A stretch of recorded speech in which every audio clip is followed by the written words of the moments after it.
Bismillahirrahmanirrahim. Assalamualaikum warahmatullahi wabarakatuh. Pada kesempatan kali ini kita akan belajar di kelas 9 ya.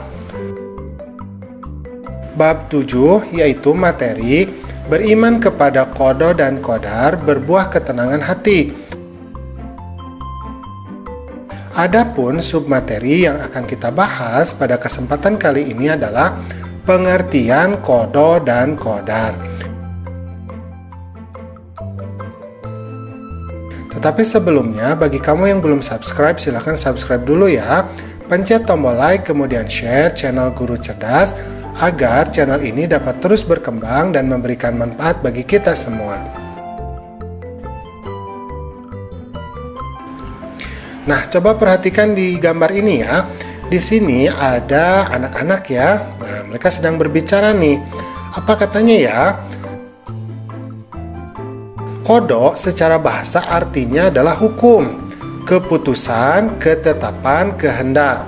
Nah, sedangkan qadar secara bahasa artinya kepastian, ukuran, kekuasaan, perwujudan, dan kehendak.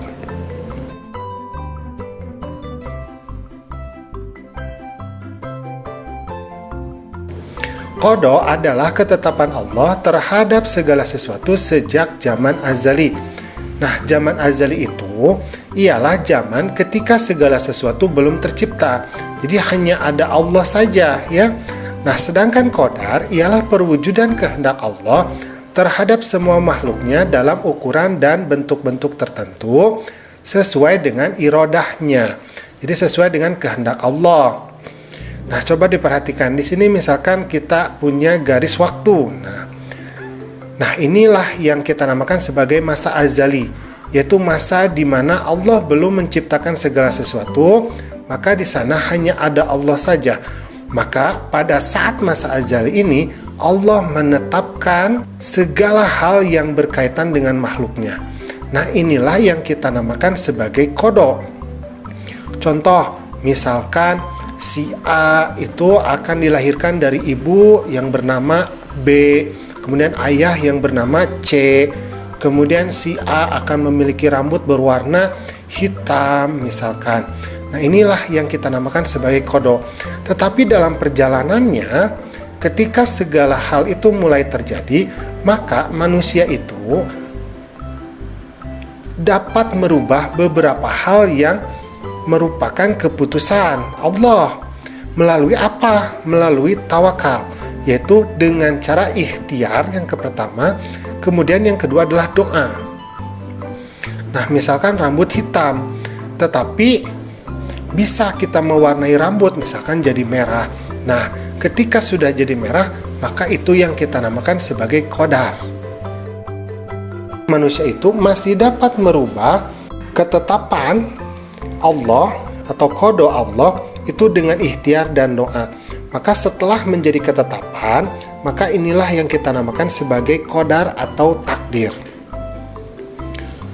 A'udzubillahi minasyaitonirrajim. Bismillahirrahmanirrahim.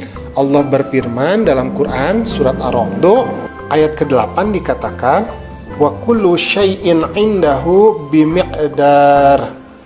Dan segala sesuatu itu ada ukuran di sisinya. Jadi Allah telah mengukur segala sesuatu. Misalkan api itu panas, kemudian ada hukum gravitasi, ya. Kemudian manusia itu diciptakan memiliki tangan dan kaki, tetapi kadang-kalanya ada manusia yang tidak memiliki tangan. Nah, semua itu merupakan ukuran dari Allah atau disebutnya juga adalah takdir. Nah, takdir ini baru dapat diketahui oleh manusia setelah terjadinya sebuah kenyataan atau peristiwa. Nah, maka kesimpulannya adalah bahwa qada ini merupakan ketetapan Allah, tetapi ketetapan Allah itu masih bisa berubah melalui ikhtiar dan doa. Nah, ketika ketetapan tersebut terjadi, maka inilah yang kita namakan sebagai qadar. Gitu, paham ya? Atau takdir.